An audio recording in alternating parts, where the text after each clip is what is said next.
help write warrant articles with our kids. And on Tuesday, both of them passed, which is very, very exciting. The first one is number 37, and that is they're both advisory warrant articles. So they are to restrict any business signage using a marijuana leaf or its likeness in the community. So the one that we use as an example, the one over in Epping, there's a Relief CBD shop, and they use a rainbow colored marijuana leaf that advertises their business. If a shop like that was to come to Raymond, they wouldn't be able to have a sign using a marijuana leaf. That was what number 37 was. Number 38 is to restrict all marijuana related businesses, grow labs, restaurants. The list was quite extensive because they keep coming up with new things. I know in Massachusetts, working with some prevention coalitions down there, they have all kinds of different things that continue to amaze me that they come up with. So this warrant article was really to try and keep Raymond separate from that. In Colorado, I think we shared at the last meeting, many communities, when that came to the state of Colorado and it was legalized, many communities opted out of it, meaning that they said it's not going to happen in our community. And on our website, it lists all the states that have legalized marijuana that have communities that have opted out, and they're quite an extensive list. So by us passing this warrant article, if marijuana should ever become legalized or commercialized in the state of New Hampshire, which it's not going to happen this year, but if it ever does happen, Raymond would have this warrant article results to say the residents don't necessarily want it here in the community, so it would be advisory. And we always hear that it's inevitable, it's going to happen, everybody wants it, and this warrant article vote is a clear right in our face saying that the majority of people don't necessarily want it. Granted, it's not it wasn't like what do you want to call it, out of the park, but it's a landslide. Thank you, Pam. But it is still the majority. So we're very excited about that. Christine, is Karen here yet? Yes. Yes, she is. Oh God, what is that? Good Lord. Good morning, everyone. Good morning, Karen. How are you? I'm well. How's everybody doing? Very good. I'm glad you're here. Yeah, it's nice to meet everybody. I have an introduction for you that I just wanted to go over with everybody before you start. How the coalition started back in 2000 and 2002. We started as a group of people who were responding to the Youth Risk Behavior Survey, a sample section of that was collected at Raymond High School. It shouldn't say RCH, don't know why it says that. That's because I was rushing. Raymond High School, and that was back in 2000. So the data would have been collected in 2019, probably, 1999. So the average age of those students were 14 to 18 years old.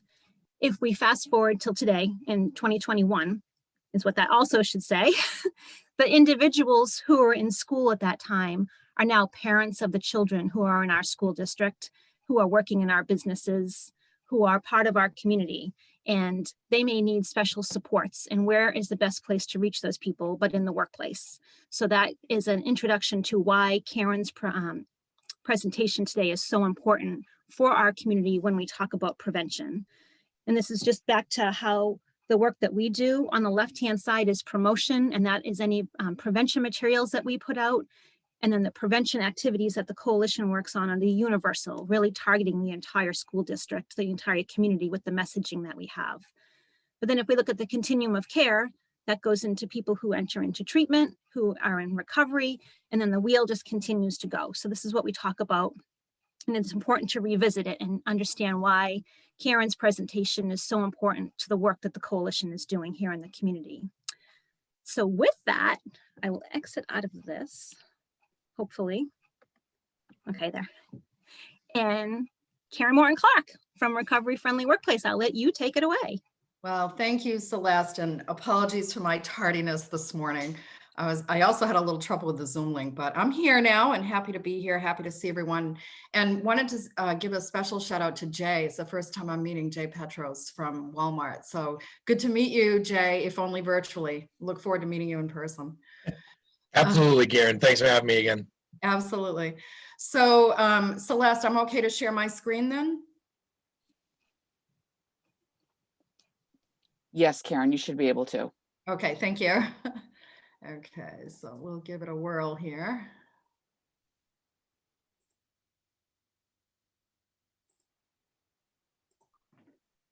Okay, just checking to make sure everyone can see the screen. Yes, okay, great, thank you. So I appreciate that introduction, Celeste. Celeste and I go way back to when I was working for the Dover Coalition for Youth. So we are always thrilled to be partnering with the town of Raymond and the Raymond Coalition for Youth. And my hope is that some of the newer things that I'm going to introduce now will help to get you up to date on some of the things that the Recovery Friendly Workplace has been doing and has created since probably the last time we met. So I don't think it'll be duplicative for anyone that's here. And for some of you that are new, this will all be new for you. So with that, I'm actually going to start this video. This is a short video. This is our fight, and it does give a really great overview of the Recovery Friendly Workplace Initiative, and it's just really interesting to watch. So with that, I'll start it.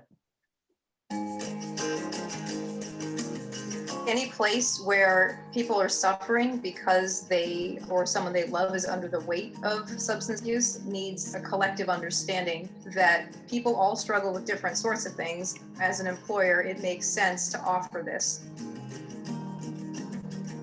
The easiest way to define a recovery-friendly workplace is a workplace in which you understand that if you or someone you love is struggling with a substance use disorder, that there's a way for you to be able to speak up safely about that. One of the things I'm very proud of is how we have put our team members first. For me, RFW came in and they put their arms around us and they said, okay, you're doing a lot of bits and pieces of this, but let's just sort of collect it all together. My name's Katie Easterly Marte. I'm the Executive Director of the New Hampshire Community Development Finance Authority. CDFA's mission is to advance community development, economic development, and clean energy initiatives through public-private partnerships. We serve all of New Hampshire, and we look to advance the betterment of communities by investing state, federal, and private resources into important projects. Substance use has had a significant impact on New Hampshire's economy. Specifically, $2.36 billion is lost annually in our economy. The majority of the costs, $1.6 billion, are incurred by businesses across New Hampshire. The Recovery Friendly Workplace Initiative was created by Governor Sununu. He had a vision for how to support individuals in recovery. CDFA was really excited because it aligns so well with our mission. We started by recruiting early adopter businesses that had been doing significant work on wellness in the workplace. Since that time, we have engaged over 270 New Hampshire businesses, representing over 70,000 employees.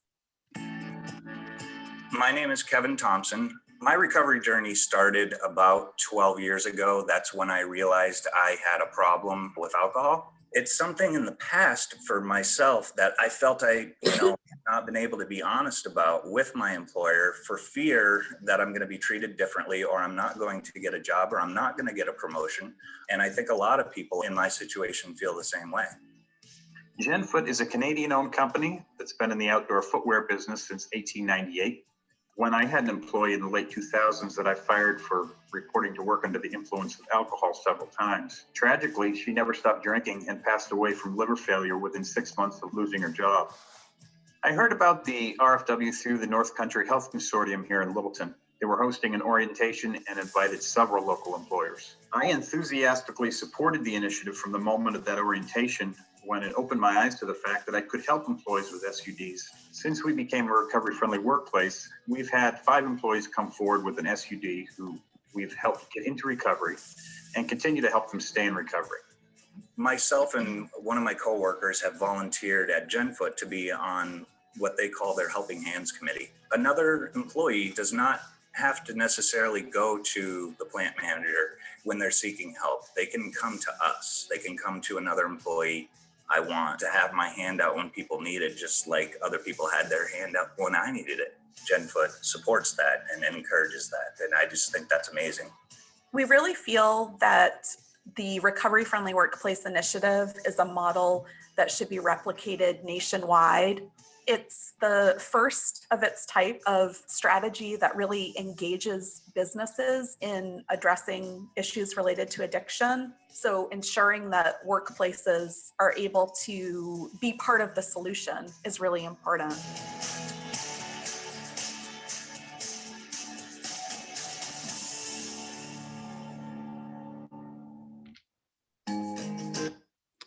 So that was a really good and, kind of better than a slideshow introduction to Recovery Friendly Workplace.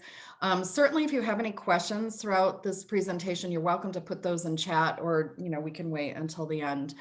What I wanted to show you, for those of you who don't know, is that the Raymond Coalition for Youth is officially designated as a recovery-friendly workplace, as are some of the businesses in the community, such as the Walmart Distribution Center. And this is just a pictorial representation of the certificate that folks would receive in the community if they were a business or an organization. That goes through our very simple designation process and then chooses to work with us for about a year, and then repeats each year with sort of a customized approach to training and education. And really what we always want to do is support the health, wellness, and safety of our businesses, our organizations, and our community members, and really work to remove stigma so that everything that we do really has that as a foundation. This is the actual declaration that the Raymond Coalition for Youth made, and we have every business and organization create their own declaration, but this is a sample that you can glance at now. And this is something that is to represent basically the commitment to working with us and other partners throughout the state to create a healthy, safe, and stigma-free work environment. We also, I want to make a point here, and I'll probably make it several times throughout the presentation. We always want to support employees, even volunteers, and also family members and loved ones with those supports that they may need. And if you think about someone who's, trying to come to work and maybe they have a loved one or a family member that's struggling and may need some flex time, to deal with some of those challenges. We always like to work with our companies to ensure that they have that kind of flex time to support someone who may have a substance use disorder or who is a loved one of someone who has substance use disorder. This is an example of something that the National Safety Council puts out, and they actually have a calculator on their website. So it's nsc.org, and you can actually plug in the type of business you are and other numbers that they ask for, and you can come up with how much you would actually save if you were to be working with individuals to help support their recovery. So just as an example, this is an example they have on their site, and they did an average, and it's for a year time frame. Workers in recovery miss 13.7 days less per year than workers that have an untreated substance use disorder. Workers in recovery help employers avoid over $4,000 in turnover and replacement costs. And a company like GenFoot that you just saw, for example, they've got some hard data for the last couple of years that really helps to support that. And then last but not least, each employee who recovers from a substance use disorder actually saves a company over $8,500 a year on average. So I do highly recommend the nsc.org site for other worksheets and templates and calculators that you can use to actually further assess your business. I do try to follow the AMA and other entities that are, asset-based, I guess I would say. This happened to be an update that was provided in December of 2020. And it's something we've really started to work with other partners on, which is the fact that with ongoing concerns related to the challenges of COVID, there are those concerns for those with a mental illness as well as substance use disorder. And basically, this does underscore the need to remove barriers to evidence-based treatment for those with a substance use disorder, as well as for considering harm reduction services. And Narcan would be an example of one of those. And so with that mention of behavioral health, we are really realizing and starting to shine a light on the natural alignment between substance use disorder, mental health, adverse child experiences, and trauma. And so I work pretty closely with the Dover Mental Health Alliance, which is an alliance that focuses on trauma-informed care and the behavioral health aspect. And they're actually, they were inspired by the recovery-friendly workplace model, and they've used that to actually begin designating businesses in Dover as what they call the place. And part of what they require is mental health first aid training. And there are some other things that go along with that too. Okay. But there's definitely a natural alignment that we have found we really need to focus on. And it's, you know, it really stated it in that AMA brief. There's really people struggling even more so now. We see statistics that show us there are increases in drug use, overdose deaths, suicide ideation, certainly anxiety and depression.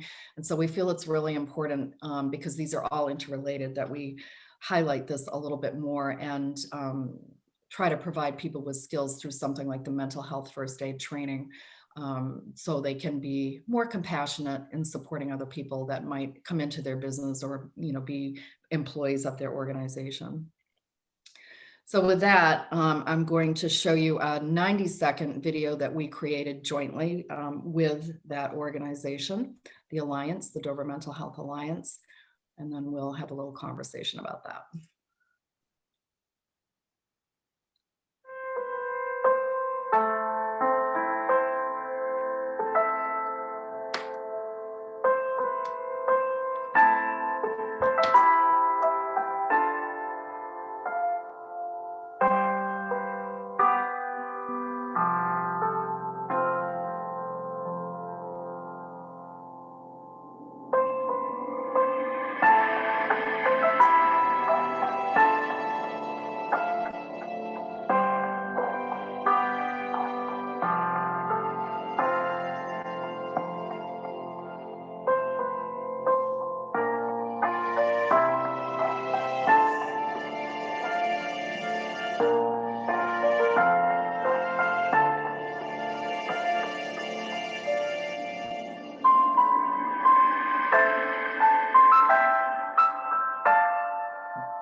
So that's just a really good example of some of the things that we've been working on too.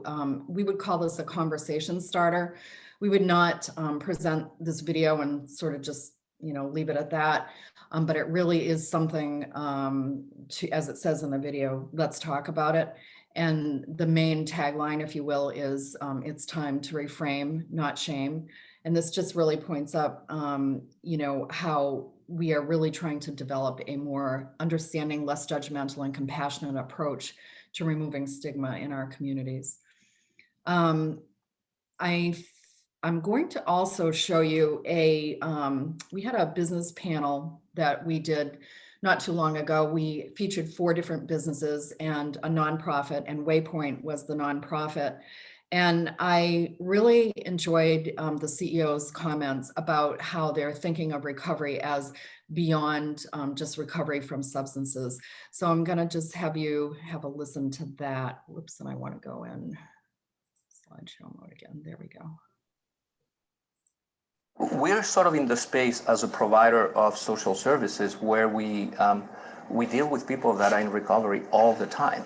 We work with the homeless youth population that have been impacted by this a lot. We work with moms and their young kids, and a lot of them are in recovery, and we get involved with them because they're in recovery.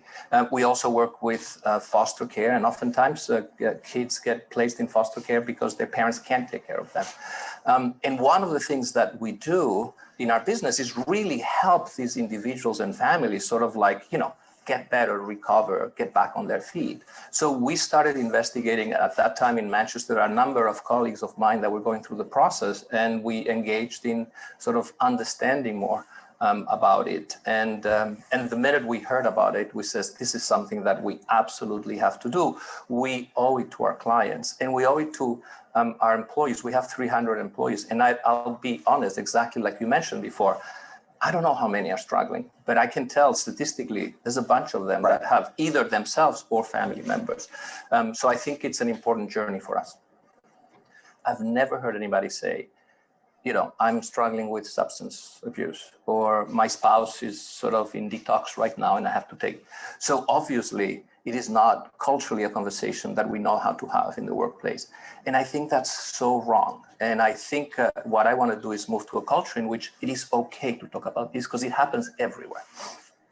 For us, and again, we started right before COVID, we had conversations, and something became clear to us that the focus on sort of recovery-friendly workplace was very important, but we wanted to be inclusive of all kinds of recovery. So for example, mental health, which is really prevalent in some of the people that we serve, it was important for us to include that.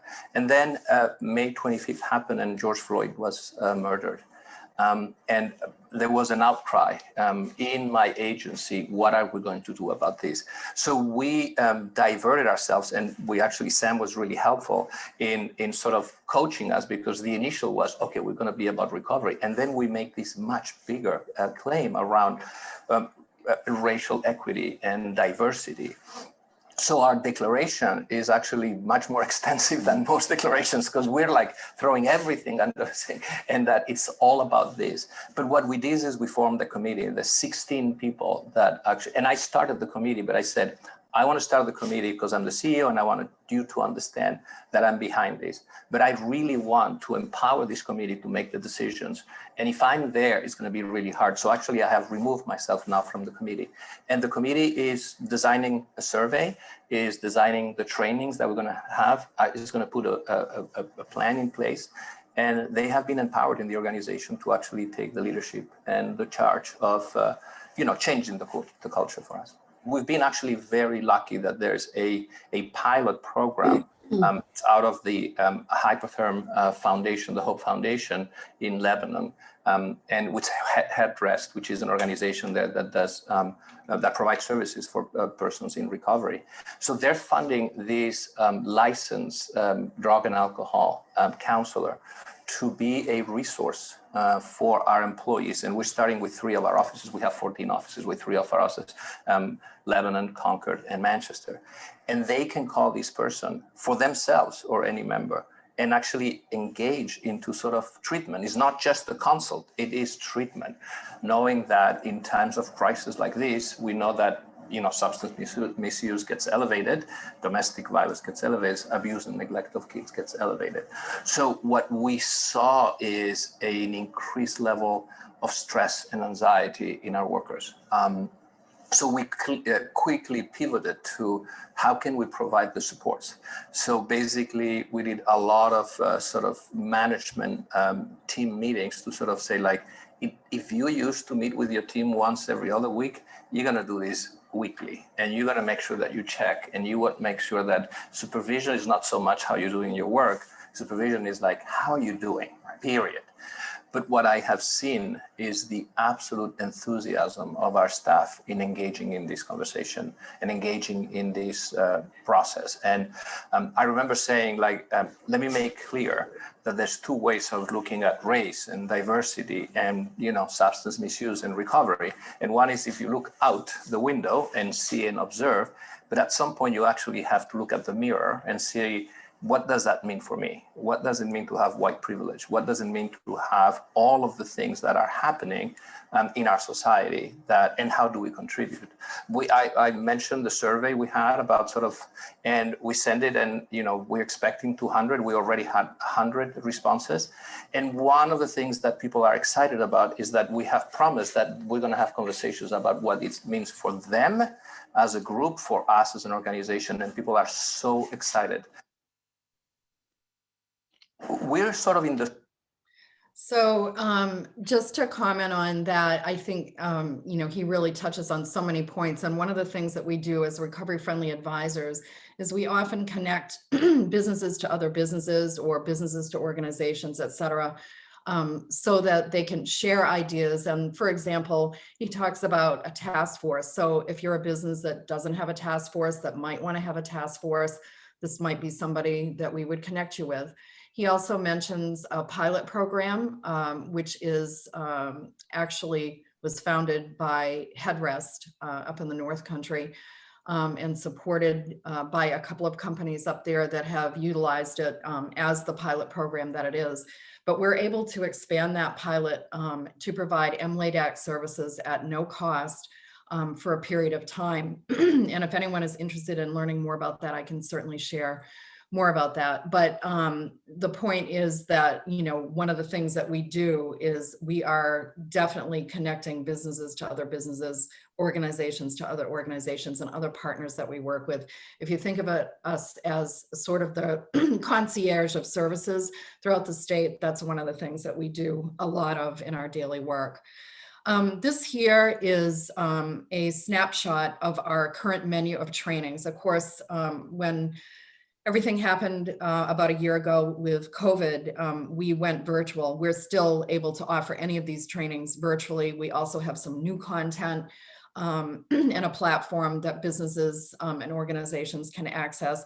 These are sort of mix and match modules, if you will. And so what we do in that year after a business becomes designated is we work with them to determine what will work best for your organization. What are your needs? Can we blend a couple of these trainings? Some are 20 minutes long, some are 60 minutes long, and work with the business to meet their needs and customize that as much as possible. There are times when we do bring in subject matter experts to talk about things that we are not subject matter experts in. So that might be something related to being in NAMI, have them talk about pre and postvention related to suicide prevention. The other thing I wanted to mention is we do have 2 cities that are currently designated as recovery-friendly cities in the state. One is Manchester, one is Concord. I work with Manchester, and I'm now working with every single department in that city, and they are looking at 5-minute videos first, and then we are working to customize with each department trainings, education, providing them with resources and supports, whatever they feel their employees might need, especially as anxiety and stress has increased due to COVID and what everyone's gone through. So I just wanted to make mention of that and show you this, this menu of options as something that we do offer.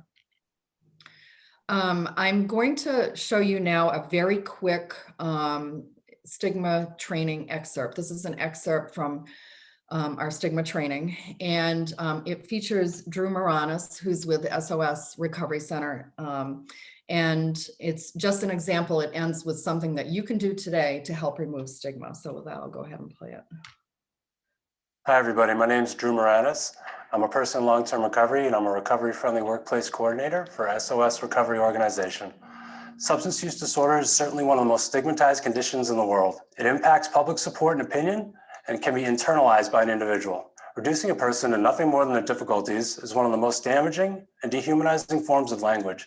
It denies the existence of any facet of the person and irrelevant roles or characteristics other than their diagnosis. This goes back to taking an asset-based approach, not defining people by their difficulties. Here's an example from 2010, where a survey was given out to over 300 people of 35 questions. The survey was about 2 people actively using drugs and alcohol. One of these people was referred to as a substance abuser. The other as having a substance use disorder. When given the survey, participants were asked to pick one, both, or neither of those subjects, and questions such as, which one of the following people would be more likely to blank?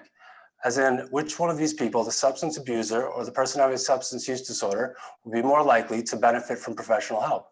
Or which one of these subjects would be more likely to commit violence against themselves or others? And which one of these subjects has control over their actions? The overwhelming majority of people chose a substance abuser as being personally responsible for their condition, as benefiting from punishment, as having tendencies of violence towards themselves or others, and the solution to their substance use was morally based rather than medically based. What we can gather from this is that exposure to the term substance abuse elicits more feelings of punishment and more feelings that the subject has control over their actions. Exposure to the term having a substance use disorder elicits more therapeutic medical feelings, as well as feelings that the subject has little to no control over their actions.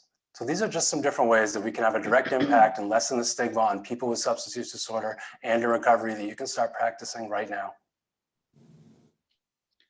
So I think I've touched on most of these manners in which we support our recovery-friendly workplaces. I just want to emphasize, we do try to customize our approach as much as possible for leadership and employees, because every company is different and every company or organization is potentially at a different stage of readiness to create that recovery-friendly culture. So we certainly understand that, and we'll kind of meet any company or organization where they're at. And we'll also work with companies and organizations of any size. So I work with the state of New Hampshire, thousands of employees, the city of Manchester, all the way down to, I have a company that has 2 employees. So it does vary, and it doesn't matter the size, but we'll work with you in terms of your level of readiness. Just to stress again, the training is at no cost to any of the recovery-friendly workplaces. We also do share substance use disorder, and we're moving into sharing mental health policy resources and samples and templates that companies can work with. And again, we definitely connect business to business, and they exchange ideas in a very helpful way. And actually, GenFoot's a really great example of that. Hypertherm has a lot of policies and procedures and templates and sort of best practices in place that they've used for a number of years. And we connected GenFoot to them.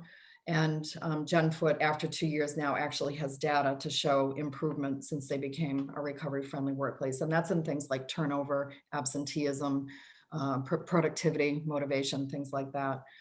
Again, I mentioned that we want to always provide community support resources for employees and their loved ones. We certainly make workforce development connections, and a great example of that is Whitney Brown, who's with us here today, and she'll share more about her job launch program. And then, as I mentioned a couple of times, just always having meaningful, caring, and focused dialogue, being as compassionate as possible to people that may be struggling and may be having a difficult time talking about a difficult circumstance. This is just a visual of some of the nonprofit partners that we partner with. Certainly we, do have a lot of people that are utilizing the 211 system, the doorway system, as well as our recovery community organizations such as Safe Harbor Recovery Center and SOS in this local area. This is just our contacts and our website. So for any further information and details, you can always go to our website, recoveryfriendlyworkplace.com. Our emails are simple. Mine is Karen at recoveryfriendlyworkplace.com. So first name for everybody. And Amy Donnelly is our newest recovery friendly advisor. And we also have another recovery friendly advisor that will be starting on Monday. Sam was promoted to assistant program director recently and is doing a fabulous job. She's definitely the right person for that job. And we're really thriving under her guidance and the guidance of Shannon, as we have been. Also from the guidance of our Recovery Friendly Workplace Advisory Council, which is chaired by the Governor's Policy Advisor, Dave Mara.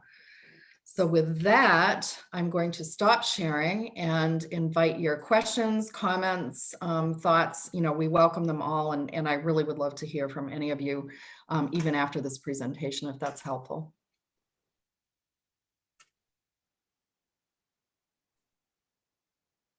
That was a lot of info, wasn't it? Any questions? Jay, can we pick on you for being like the leader in the team for Walmart being on board with this?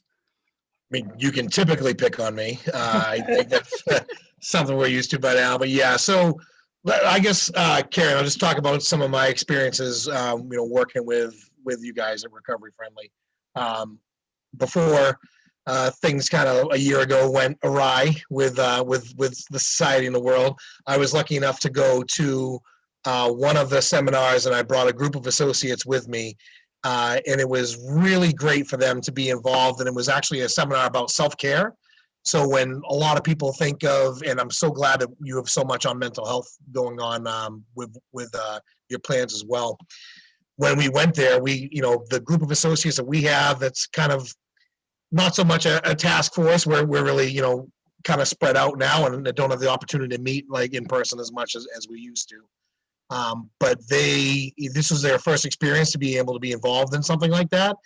And they took an awful lot away from that one particular session. And a lot of it, again, was on the mental health side and that self-care piece, not from the person that is being impacted, from the person with a substance abuse disorder, but from you as a caregiver or someone that is trying to help. Like, what does that mean to be able to effectively help somebody? And you have to get your own frame of mind in there. And that was one of the pieces from the video that I thought was really good. It was just talking about, that aspect of being able to help and how difficult that is.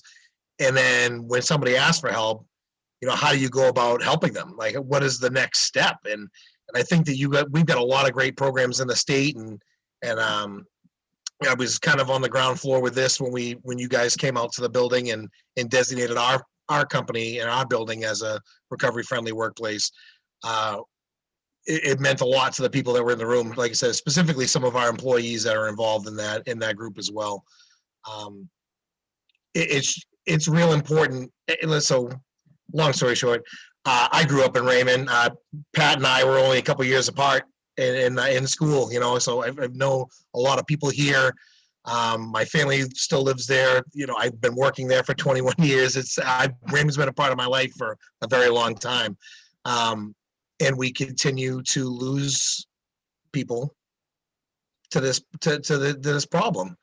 And very recently, my younger brother, we're about 8 years apart, and he just lost another friend to this as well. And that's just, it's something we got to really kind of dig into as a community. I love what we're doing for Raymond Coalition for Youth. I've been working with you guys for years. And again, anything that we can do on our side to kind of help in this process, we're willing to take that on. We have, I'm not going to deep dive into details, but when you talk about some of these organizations like GenFoot and the policies and procedures they have, we have a lot of those similar things at Walmart, not just here in Raymond, but across the country and the world as far as our organization goes. We have our own group that you can reach out to, which we refer to as Resources for Living. And Resources for Living is a third party that we contract through, not only for substance abuse issues, but mental health, anything, taxes, anything an associate would need that they're struggling with. Resource for Living is like the next step to go. And we partner that along with other substance abuse programs, that when an associate comes forward with this issue and they want it to be known, and they're talk to their manager, talk to us about it, we have a step-by-step process of what happens next. This associate, we help them through Resources for Living and through things like this, like Recovery Friendly Workplace and other state agencies. Where can we get the help for this person that's needed? They take a leave of absence for X amount of time. We help. There's a lot of things that we do behind the scenes that kind of help out with that process. So I think those things that we have in place made it real easy for us to get that designation quickly. I remember, Karen, you coming out to our building and leading us through that. And the biggest impact for us is the long last on our people. That's the bond that they know that they're being cared for, that our associates' lives are invaluable amongst everything else. So their home lives and their safety comes first among anything that's out there. And being involved in programs like this kind of put that to light. Oh, thank you so much, Jay, for sharing all of that. And certainly Walmart has been a real champion and ambassador for recovery friendly workplace aspects. And we're so appreciative of that. We look forward, to the next year, to continuing to provide some of these new resources that we might have, or, just maybe meeting with some of your employees in small groups and whatnot. And I also think that, as we talk about, like, Manchester, the entire city has a real commitment to this, as well as the city of Concord. And we also have another city. We actually have 3 other cities we think are coming on board. But just to plant a seed, you're a real champion in the community of Raymond, and you have history with Raymond, as many of you do. I would love to see the town of Raymond consider becoming a recovery-friendly town, because as you said, Jay, it continues to shine a light on challenges that people have, and it really starts to open up that conversation so that we're really able to speak with people with more understanding and compassion, and really, provide that support that maybe, 10 years ago they weren't getting. So just to plant that seed. And again, Jay, I'm so glad you're here today and appreciate your comments so much. No, you're right. Again, thank you guys for the invite. I appreciate it. Like I said, it means a lot to the people in this building, but I think you guys all know that there's a very special person that looks over us that this was a special cause for him as well. And Yes. being one of the 3 best men I've ever known, to not be a part of this, for Greg and for his memory, we wouldn't have it any other way. This will be part of what we want to do moving forward. That is awesome. And yes, what a champion Greg was. And we miss him greatly, but we know that you're carrying on his legacy there in terms of this work. Well, so. we're trying. I'm glad to hear that you've got so many other cities that are involved. And, but with that, we definitely don't want to forget about some of these smaller towns where, the big I think you're starting in the right places, right? So that's where the gates kind of open to some of these smaller communities. They're going to go to those bigger cities to get the things that they need, and then they're bringing it back to our small towns, and it's becoming a bigger impact, especially right now where there's not nearly as much for the young people in our community to be able to do. There's not a lot of place for them to go. There's not a lot of things that can be done right now, and in the absence of any other good constructive choices, they are left with what remains. And unfortunately, this is a big piece of what can remain. So glad to hear that we can expand this out and look at some other places in the state from some of our smaller communities like Raymond. I think big win for us. Thanks, Jay. Any other questions or comments? Karen, thank you so much. I think the videos really tell the story. You're absolutely right. Better than a PowerPoint. PowerPoint's good, but a story is really good. Well, thanks, Celeste. I appreciate the opportunity as always. It's a great segue into our next guest, Whitney Brown from Safe Harbor, who I just met I might have met before, but I actually talked to her last week on the phone, and she has an exciting new program for people who are in recovery. So Karen does the business piece of it, and then Whitney does the individual piece of it. So I'm going to let her explain more about that. Whitney? Thank you, Celeste. And good to see you, Karen. Good morning, everybody. And thank you, Celeste, for having me on. So I unfortunately do have a PowerPoint. Sorry. PowerPoints are wonderful. Right? Just bear with me. But yeah, Karen has some great content. And how awesome is it that you guys are providing now MLADAX? That's amazing. Just so exciting. So Job Launch. I'm Whitney Brown. I'm the contract manager for Job Launch. And we are a program of, actually, let me just share my screen first. Thank you. All right. And let me do it from, there we go. We're a program of Granite Pathways and housed out of Safe Harbor Recovery Center in Portsmouth, though we are statewide since most of our services are delivered virtually these days. We are a recovery-informed work readiness, vocational, and employment support program for adults in recovery from substance use disorder.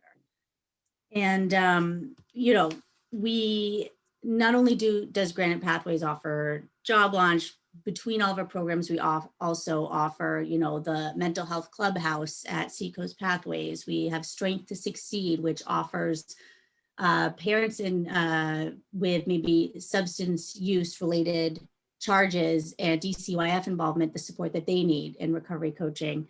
So between our programs, we offer wraparound services for any adult with substance use and or mental health issues.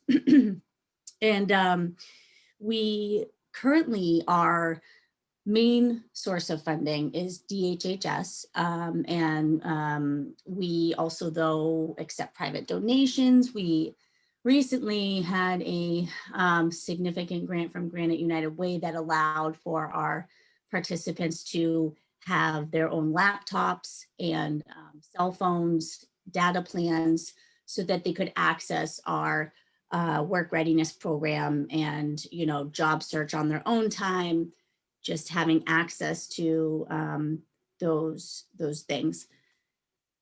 Now, what we do is a wide range of things. We really base a lot of our interaction with our participants on a recovery coaching basis.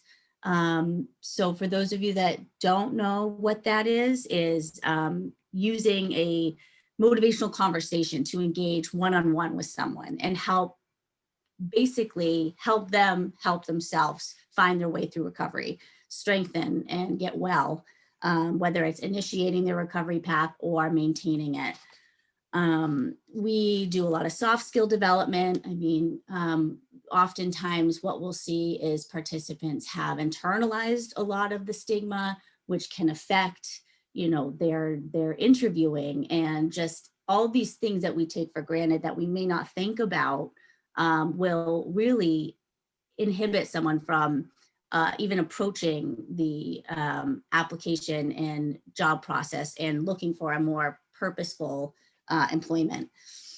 We do resume development, applications for assistance, for benefits. We may help individuals identify funding opportunities if the traditional or the traditional funding mechanisms aren't available to them. If they're not eligible, we will go above and beyond and help apply for grants. We obviously do job placements and employer matching, and are now with Recovery Friendly Workplace working to bring more employer side services as well. So we work with Recovery Friendly Workplace, the state of New Hampshire Works for Recovery. New Hampshire Apprenticeships has iLearn now, which they are creating some really great apprenticeships, voc rehab. So really Job Launch will co-case manage and partner with any other initiative that the participant is eligible for. And we do a work readiness curriculum called Power of Possible.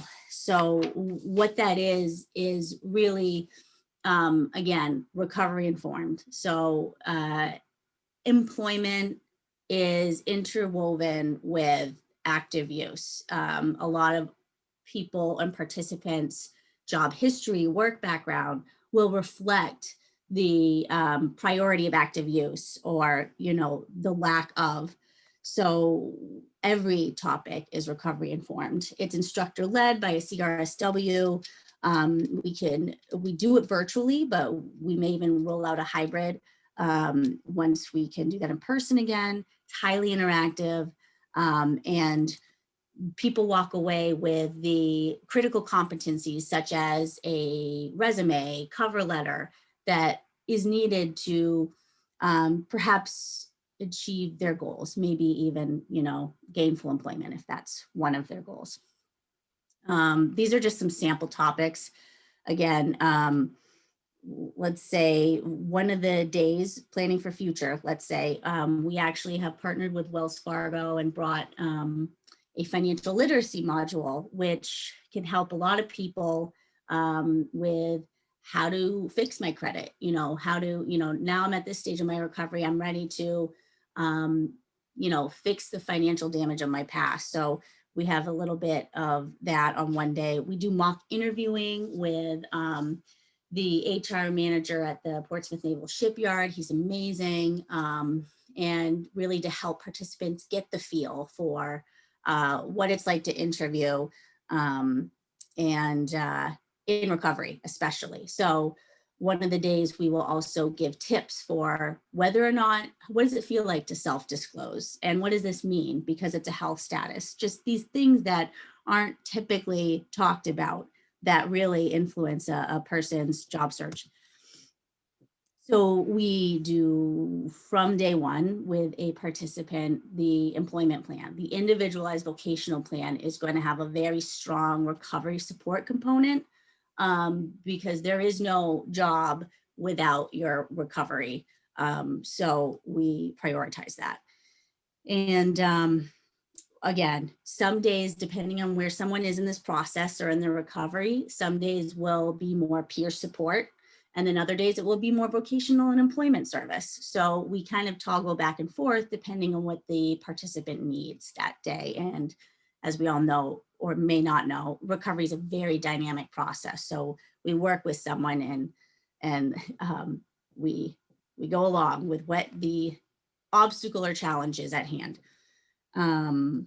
We, again, will provide IT technical support. This has been a key assistance during COVID as we, rolled out all of our virtual services. We will refer to any legal agency, LARC as needed. A lot of parents will be also, or job launchers will be dealing with other issues, legal issues, and we understand that. We are also working to working with the pro bono arm of the New Hampshire Bar Association to bring annulment clinics to our job launchers. So I'm looking forward to that probably in a couple weeks. I will keep you posted if you're interested. Again, we can help people get into programs, school, CRSW training. We have access to all that funding for them. And this really just basically says we meet people where they're at. What does this participant need? What does their recovery need? And then how do their goals fit into this? Is it employment? Is it a learning plan? Is it career exploration? Is it all of the above? And we help pace them in a way that won't throw everything off kilter. Again, all of our services are informed by recovery, CRSW staff. We have the Power of Possible curriculum. The Get Ready training module is a self-paced work readiness platform. So, for example, it might lead someone through what is personal branding? How do I do it? We, of course, endorse multiple pathways. We plan for reoccurrence, but we also will help prevent that reoccurrence with proper planning. And we anticipate and respond to SUD reoccurrence, or what used to be known as relapse. Now, this is my information, and please feel free to contact me whenever. You can also send potential participants my way. That's my work mobile and my email. So thank you for your time. Thank you, Does Whitney. anyone That was have any great. questions? Any questions? So her information is really important. Christine and I are working with a young woman, she's 35, she's young to me. And she's been doing some things with our office, and she had some situations that I had referred her over to Whitney, and hopefully that's going to be working out. But it's really about finding a person where they're at and seeing how we can support them on their journey to their wellness and recovery. So just having her contact information is a great resource, where you can reach out to me and I can get the information to Whitney, whatever you're comfortable with, if you run across an individual or a family member that might need some services. So thank you, good Celeste. to have it. Yes, there's a great great partnership with Recovery Friendly Workplace and the Job Launch Program, again, for individuals and businesses. So Thank you, everybody. Absolutely. Anybody have any questions or? No questions. I'm not going to wait to get picked on this time, Celeste. I'll just step up to the plate, just say, Whitney, I've not heard a lot about this, I'll be honest with you, but wow, this seems like a very valuable and incredible piece to the puzzle as far as what we can do as far as recovery is concerned, because, and I've seen it with people at my work and other people that we've helped with too, that one thing that they struggle with is purpose and with what it is they're going to do next. And I just feel like through this process, we can really help people find, what it is that can motivate them to get to the next step. I love everything that you got going on there as far as not just about the finding somebody that career, that job is going to get them out of there, but the confidence being the key, like helping them through like that interview process, helping them through a lot of people that'll walk into that spot don't feel like they have skills because of where they're at. Like they don't feel like they have a lot of value.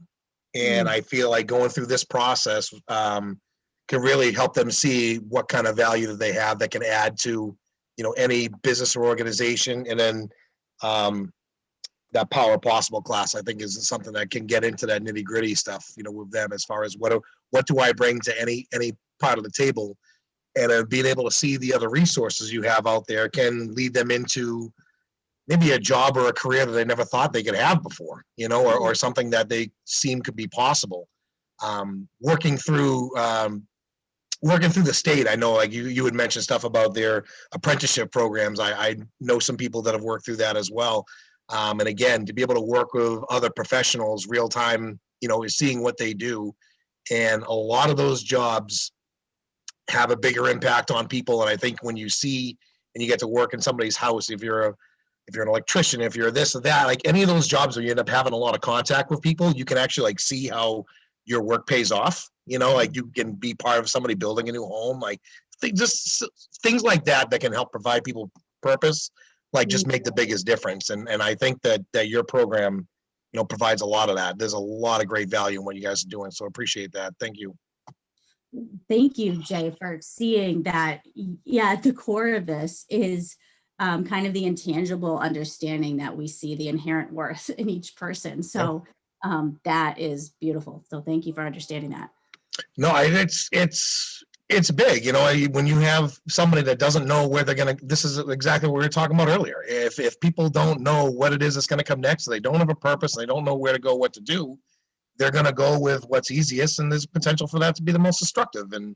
And that process, I don't need to tell anybody in this room, but that process sinks you deeper into that. And it's amazing the people that I've known, you know, talking about growing up in town, and the people I've known that had their struggles and have come out the other side, you know, how much having purpose and having, you know, and something that they do and what they provide to the community or the people that they impact, like those are the things that help pull people out. You know, that's a rope for somebody. So that's what an awesome organization. Thank you for coming and talking to us today.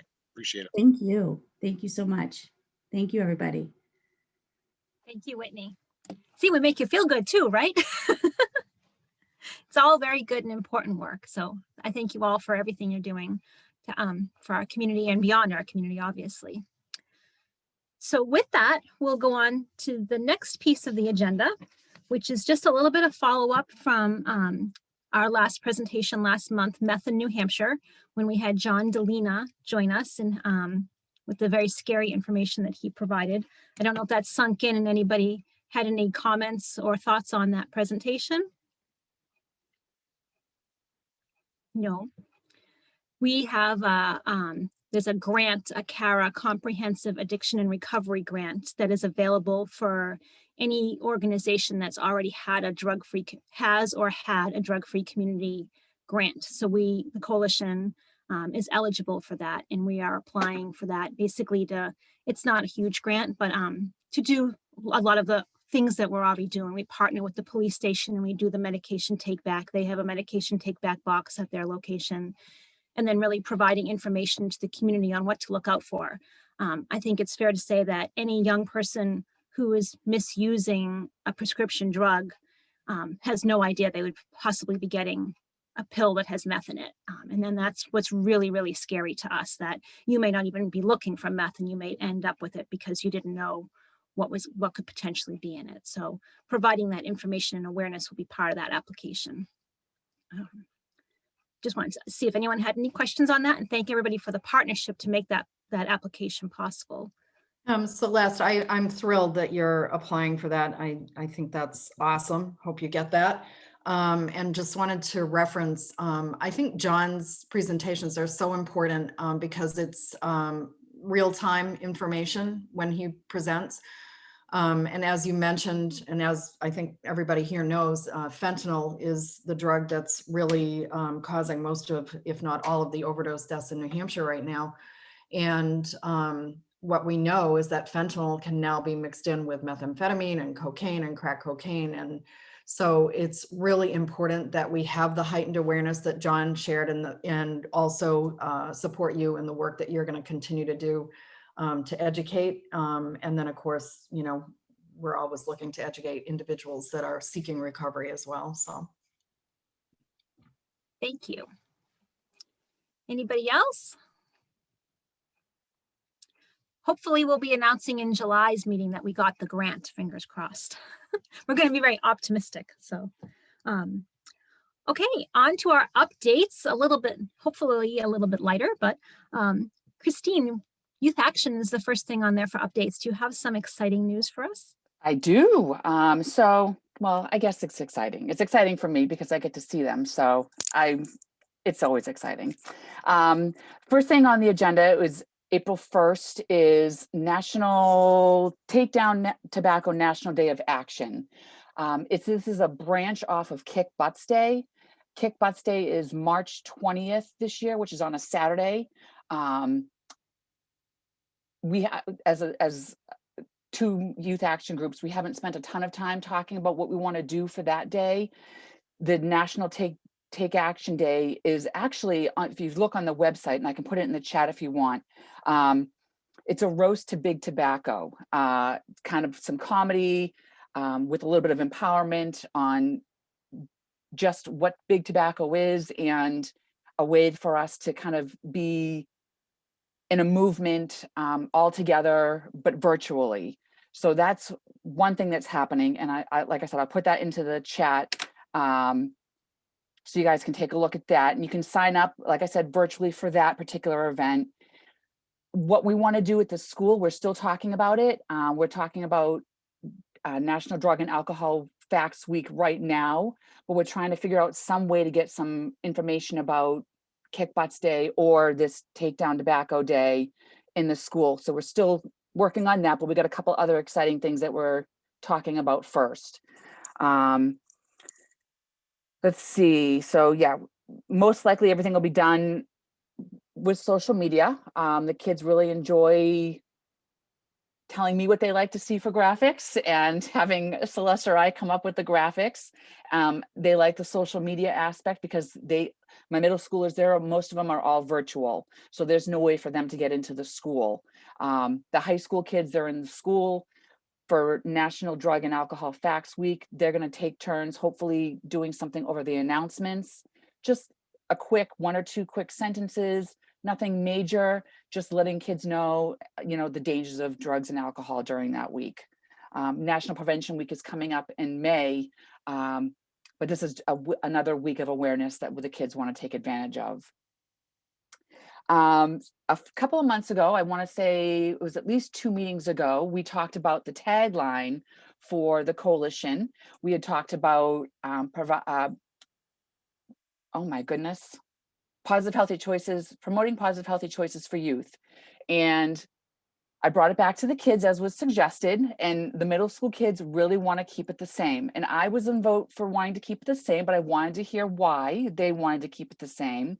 And their reaction was because we talk a lot about more than just drugs and alcohol. Every week we end up spending a little bit of time talking about self-care and exercise, eating healthy. So we don't just talk about drugs and alcohol, which I thought was impactful from the middle school kids. High school, we got a little bit more going on. So I really haven't talked with them too much about the tagline, but the middle school kids, they were really adamant that keeping it the same, promoting positive, healthy choices for youth was what they really wanted to see. So I wanted to share that with you guys.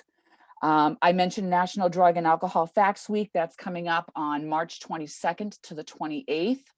And again, we're still working out those kinks. The kids are looking for facts as we speak that can be either put out on social media or put over the intercom at school. And I think that's about all that I had. We talked about the warrant articles. There were both groups yesterday were very excited that the warrant articles passed. And I gave them a big shout out to let them know that it's a big thing for the youth action groups as well as the coalition. So they were really excited to hear about that at both the middle school and the high school level. And I think that's all I have as I'm thinking in my head real quickly. So thank you. just want to give Christine a shout out because we all know COVID has been very difficult and meandering around. She has half the amount of time with these kids, and the kids come and go. She has different groups of kids each week. So keeping them all focused and on task is really a challenge, and she's doing a great job with it. And I'm grateful to her for that. So Oh, thank you. Thank you. very good. Not easy. So it's not easy with middle school kids in general. And then she's doing a really good job. So exciting stuff they have managed to still have going on. The next thing on the agenda is April is Alcohol Awareness Month, and we were granted a stipend from Talk They Hear You. So we're in the process of trying to figure out what that's going to look like. If anybody wants to help us plan something, we welcome your input and feedback, whether it be at our next coalition meeting, we do a presentation, or we do something separate, trying to engage parents. Something that I've been working with Jess Karen, who had to jump off the call, but she's the new behavioral health director. Hopefully I said that correctly, for the school district. And we've been working very collaboratively with a team of us doing substance misuse prevention across. We're putting together a calendar for the school that we'll share with the community. It's just really a lot of cross-pollination, which is really exciting to see happen. And they've done a survey, and one of the questions was asking parents if they're concerned about risk factors associated with substance misuse. So we're hoping to to contact those parents and engage them with the coalition, and again, see if we can have that cross-pollination and involve those parents a little bit more in the work of the coalition. So that's really exciting. And hopefully we can tie that into April being Alcohol Awareness Month also. Just a little follow-up. I know we had somebody from liquor enforcement come and give a presentation a couple of months ago, and we had a parent contact us who had been in touch with them because of that presentation and their young person who was getting vaping materials in town. So that just happened yesterday that I heard about that. So that was exciting that those dots are all getting connected from the work that we're doing in the community. And you never know where all those dots are sometimes. So when we hear the stories back, that's helpful. For anybody who doesn't know, I think you might all know, but our gala was canceled. That was supposed to be on March 6th. It was March 6th, which was very sad. Our second one was canceled, but we're working to put on a spring online auction, which is going to be happening April 23rd to May 8th. We're pretty excited about it. A lot of the products that we had from last year, and then we're getting new products in.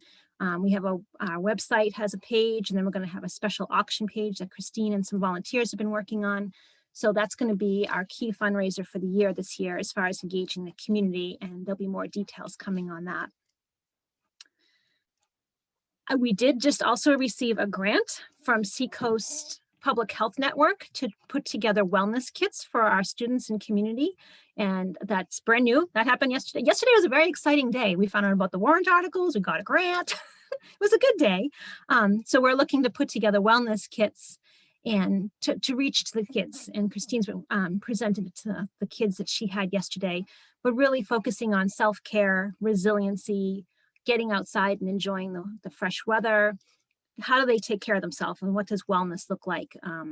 So there'll be more information coming on that. If anybody has any suggestions or ideas they want to include, if you have information from your organization that you might want to include in the wellness kits, please let us know, because we can do that.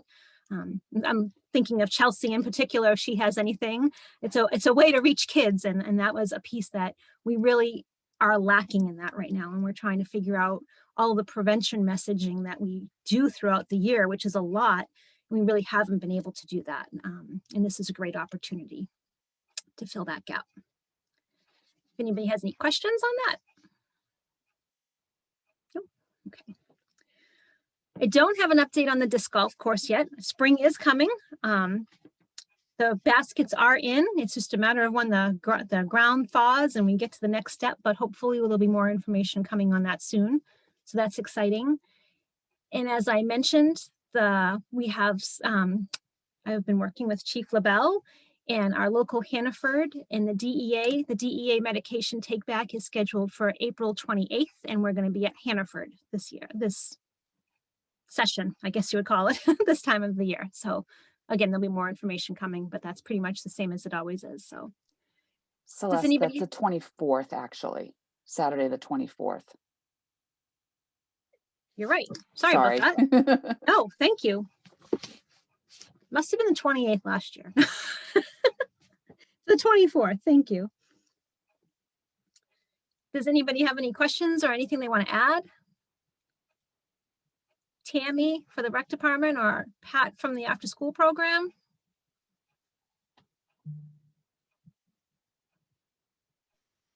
I think Pat had to step up. Sure, I'll say. Oh, Go ahead, Pat.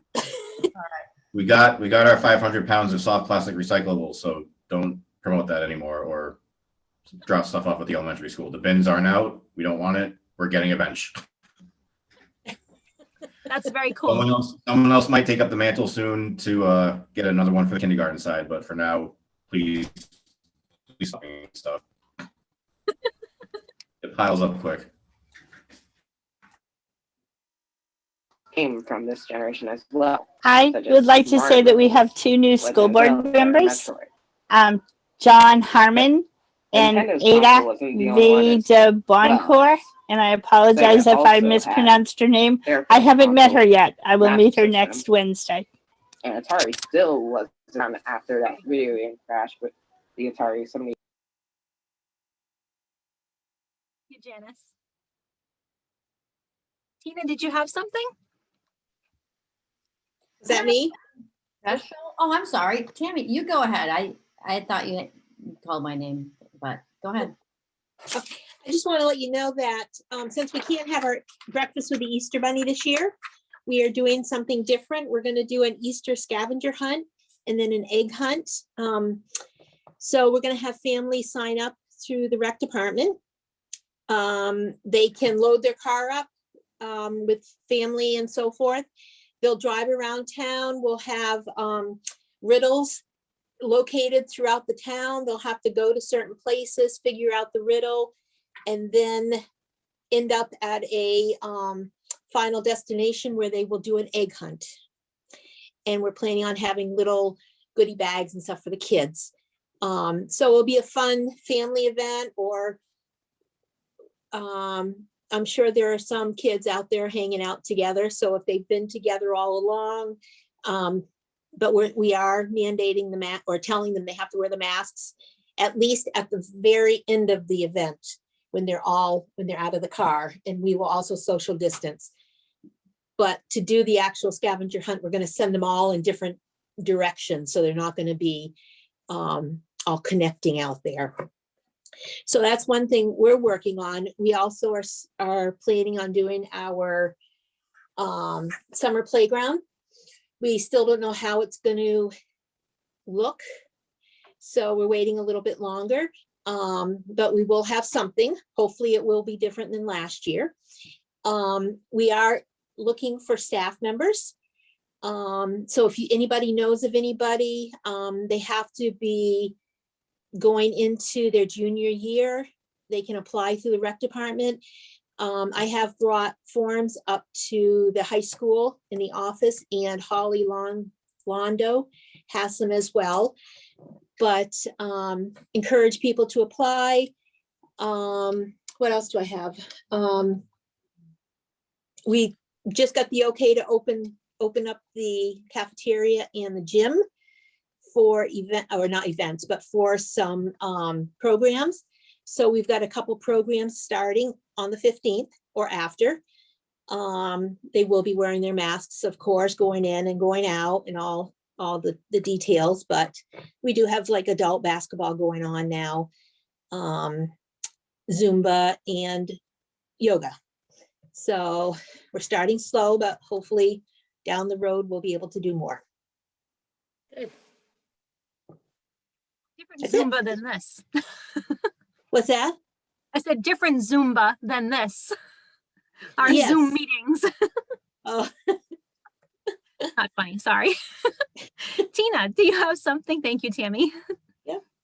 Well, it's an interesting time right now with the vaccine coming and things starting to improve. That's heartening. Right now, we're planning what types of supplementary or after-school programs we can provide this spring to get kids back, even more engaged and remediate and accelerate learning and to get them more socially engaged, especially for ones who have not had as many opportunities of that kind lately. And we're planning a variety of summer programs above and beyond what we would normally provide because of everything that's happened. We're looking at a range of opportunities that kids could engage in the summer. Super excited about when we can come back full time. We're discussing timelines. No decisions have been made. That remains to be seen when we'll come back full time. But we definitely will have, as far as these supplementary programs, more in-person types of activities. So I'm looking forward to that, and I think folks are excited at the prospect.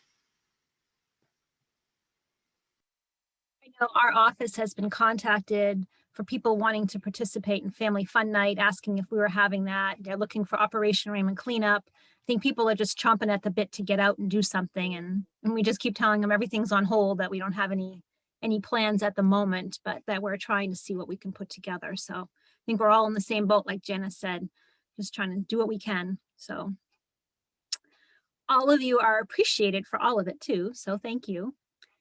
Does anybody have any other updates? No? Okay, it's supposed to be beautiful outside today, so we're done a little early. You can go take a quick walk. It was good to see all of you. I hope you have a great day. Our next meeting is April 8th. Good to see you. Thank you, Celeste. Bye. You're very welcome. Thank you for coming.